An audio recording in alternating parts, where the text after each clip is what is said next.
Hey guys, it's Vampire Mike from Sega CD Universe. Just wanted to do a little bit of an update video, talk about what I've been playing and what's going on. So, I haven't really had much in terms of content or things I've wanted to show off or talk about really. I've always kind of been of the mindset that if if the mood strikes and I don't want to use the word inspired, but I guess so, inspired to make a video. I guess I laugh at the word inspired because I look at these big YouTube channels that are like, have big production value and are like doing all this research and stuff like that. And I guess, they have to get inspired to do something, where me, it's more just like shooting the shit with a friend or something, which is kind of the feeling I've always wanted to go for with the channel. I've never wanted to press myself to just make videos to make them. So recently I don't know how this crossed my mind actually. I think it was just an amalgamation of talking to different friends about video games, but I was really in the mood to go back and try and finish Dark Souls 2, and if you watched my last pickups video, you know that I picked it up. Well, after 2 years of not playing it, I think it's been almost 2 years, I think it was like August of 15, I finally beat it. I wasn't super as far along as I thought I was. I was probably maybe half to almost 3/4, I guess, along, and I played the rest of it. I did get some help on a couple stages by some very kind people who just happened to be around, especially on like the last level.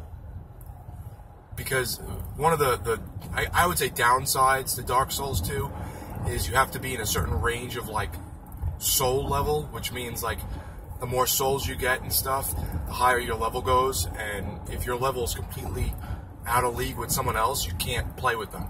So so that's kind of stupid. The third game's now remedied that, where if you're going into someone's world who's lower than you, they just drop down your stats a little bit to make up for it. So I think that's a much better idea, and it's much easier to connect with people. But the game always has that sense of loneliness, like I said, and sort of like dread about what's around the corner and what's going to kill me next. But I have to, push on and find a way through, which I guess is almost like life. So I beat Dark Souls 2.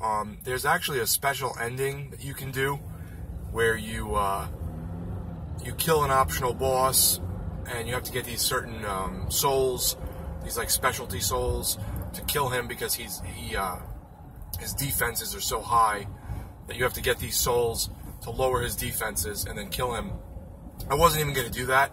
I just wanted to go to the final boss. I had about 120 or 130 hours, which is not like me at all for a video game. I will never spend that much time with a video game, but I really enjoyed myself, and as frustrating as it was in the beginning, I felt like learned my way by the end, and I also probably over leveled a bit, so that helped. So I wasn't going to go back and kill this optional boss. I was just going to, his name's King Vendrick. Spoiler, I was just going to the last boss and whatever, and I did those, I got the achievements. I was like, you know what, for the achievement, I'll go back and kill King Vendrick. So I went and got those other specialty souls. I killed King Vendrick, but also there's a new secret end boss with a new ending, if you so choose, but you have to do it in a certain order. Well, I went out of order, and I kind of knew that you have to kill Vendrick, then the last boss, and then the specialty boss, and I did them out of order, so I couldn't go back and beat the specialty boss and get the specialty ending. It didn't really make much of a difference to me. The game has such obscurity in terms of the lore and the story that it's almost a game unto itself, piecing it together and going online and talking with people and getting like ideas and speculation about what's going on or why things are the way they are. So I kind of have to like look up what to do next in some areas. So it really didn't bother me, I mean, it's not the end of the world, it's just a game ending. And I just went online and looked up the alternate ending. I'm now playing Dark Souls 3. Well, anyway, I really enjoyed 2. 2's kind of the black sheep of the series, and people say it's not as good, and they like put artificial difficulty by putting more bad guys, and I could see what they mean. I mean, I haven't played the first game or Demon's Souls, but I could see what they mean about, you know, them putting bosses, and more people to contend with to kind of ramp up the difficulty in some sort of superficial way. So anyway, I really liked it, and it being supposedly the worst in the series and not tying in as much storyline to the other games, I liked it a lot. So anything that's better is going to be probably, you know, a lot better to me, I guess. So I started playing 3 with my friends, my friend Hesh, Brian, and Timmy. We can all, you know, like join each other's games and help each other out. Hesh is up to New Game Plus already. He's been playing for, I guess, since the games came out in 16. But Dark Souls 3 is really good. It looks really nice because the second game is a port with like a graphical upgrade from the 360 and PS3 version, where, or maybe not a port, it might be a PC port, but whatever. The point being is that it's an older game, you know, at that point, being ported to the Xbox One and the PS4, where this game is developed for now, you know. So it looks really nice, it plays really well. I read online something about the Xbox One version having frame drops.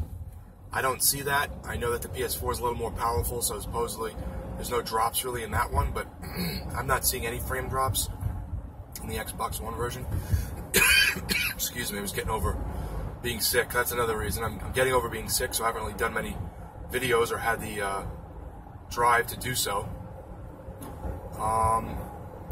Yeah, I just beat this group of bad guys, this boss called the Deacons of the Deep, and I'm kind of deciding on which ending I want to go for because there's different endings in the game. They did like 3 different endings. And yeah, overall it's really good. I think it has a lot of interesting elements, and they've pulled some stuff from Bloodborne supposedly that worked really well. I don't mean to be rude here, but I'm going to put my sunglasses on like my buddy Israel Pacheco, because it's very sunny out today and it's kind of hard to concentrate with the sun blaring in my face. And if you don't know Israel Pacheco, you should check him out on YouTube. He's a buddy of mine who has numerous times deleted and made new channels with, you know, focusing on different content. And we used to do a podcast years ago called 3 Segas and an Izzy. It's on my channel if you want to go back and look.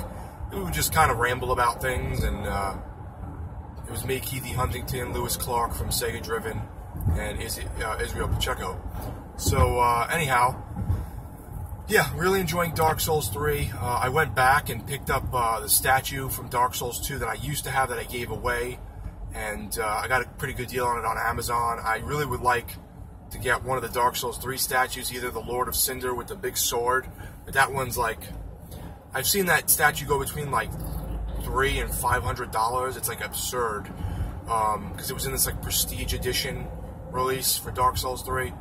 But they do have a cheaper statue that is usually around $50 or so, $60. The Lord of Cinder, excuse me, the Red Knight from Dark Souls 3, and it's like I guess it's supposed to be your character, just the way the main character, just the way the Farum Knight from the second game is like the character everyone sort of recognizes, and he's the statue.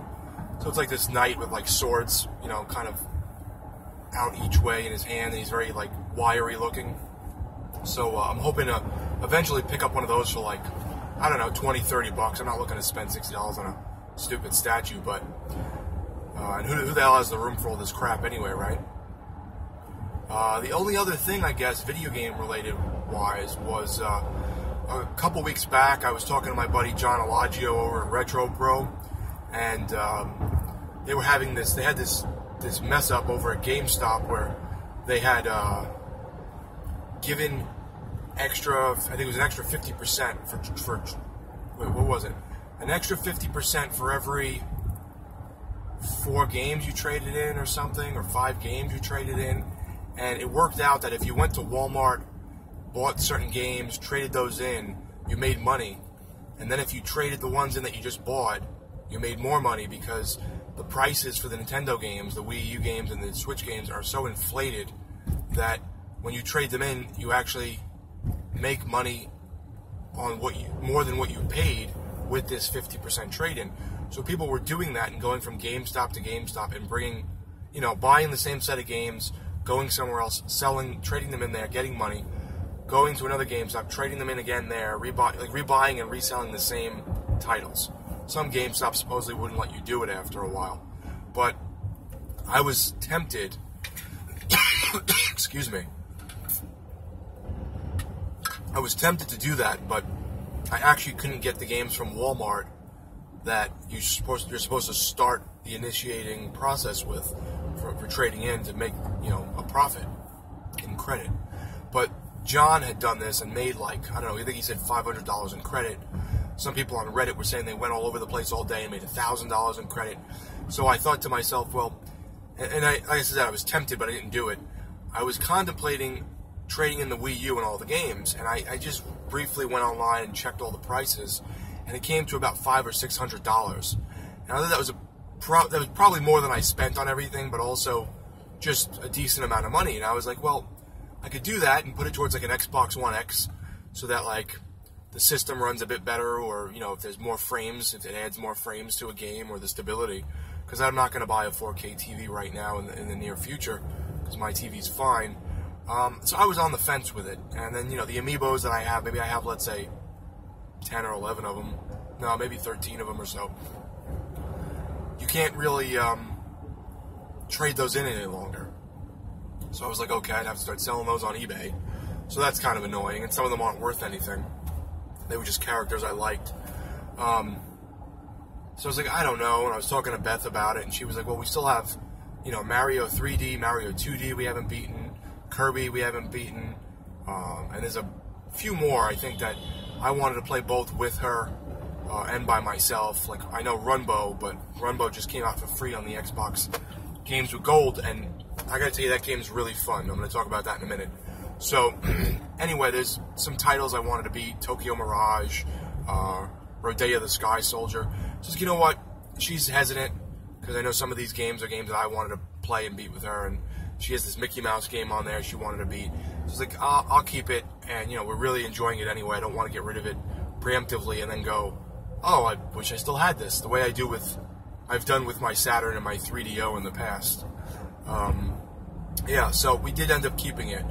And in terms of the Wii U, I did want to mention, one of the games I'm looking forward to is Axiom Verge. It's kind of like it was a game created by one guy named Tom Happ, and it's like a Metroid type of game, but with like more interesting elements, at least to me.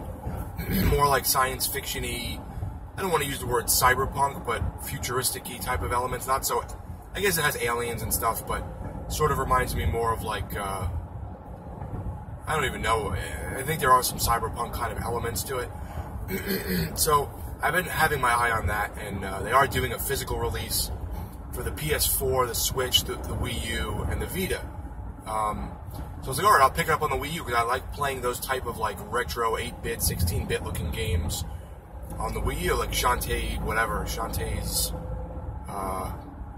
Half Genie Hero and all that, and Shovel Knight. So I'm waiting, and they announced again the PS4, the Vita, and the Switch versions, and they put them up on Amazon. Where's the Wii U version?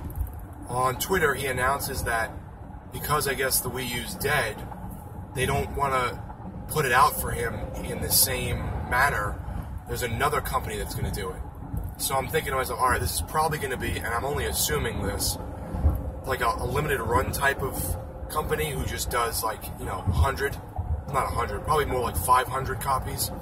Hopefully the price isn't absurd, because I'd rather, the game's been like $10 on digital. I don't buy digital games, but if the game's like $5 or $10 digitally, and you're going to charge me like $50 for a physical version of a game that's exactly the same, that's kind of off-putting. So I'm hoping it's in that vein of $30 still, which is what it is for the Vita, and I think it's the Switch. I think the PS4 version is more money, or right? I don't remember which version is 40. One version's 40. I can't remember which one. So I don't know. That's kind of disheartening, but we'll see what happens in regards to Axiom Verge. That's like one of the last titles I've had my eye on for the Wii U. I feel like there's one more thing I wanted to touch upon. Dark Souls, Axiom Verge. Oh, so Runbow. Runbow is free right now on the Xbox. I believe it's still free. Maybe, actually, no, today's August 1st. It might not be free any longer. But I bought it on the Wii U. I bought the deluxe edition on the Wii U from Walmart for like, I want to say it was either $19 or $10. I don't remember the price. But it's a really fun multiplayer, like, platform racer type of game. And it's got a decent amount of people on the Xbox version, and it's really fun, and the games are really quick. It's a great party game. I would wholeheartedly recommend you download Runbow if you can get it for free still. Or if you want to pick it up on your Wii U, but I don't know how long the online services are going to be on there. So, yeah, that's really it. Those are my little updates about what I'm playing and what I'm doing. I haven't really played anything in regards to retro gaming. I get a few hours a week to play games, so when I do, I've been playing Dark Souls 3. I played a little Gears of War online with my friends recently. That was fun, but I haven't played the story mode yet. But yeah, that's about it. I will tune back in again soon when something interesting happens. And if anyone has any, what's the word I'm looking for? I always do that because it's the morning, so I'm half asleep. I need more coffee. If anyone has any leads on that Dark Souls 3 statue for the Red Knight at a decent price, please drop me a line because I would love to get one, or maybe you have one you're looking to sell. Thanks, guys, for watching. It's Vampire Mike from Sega CD Universe. Be good.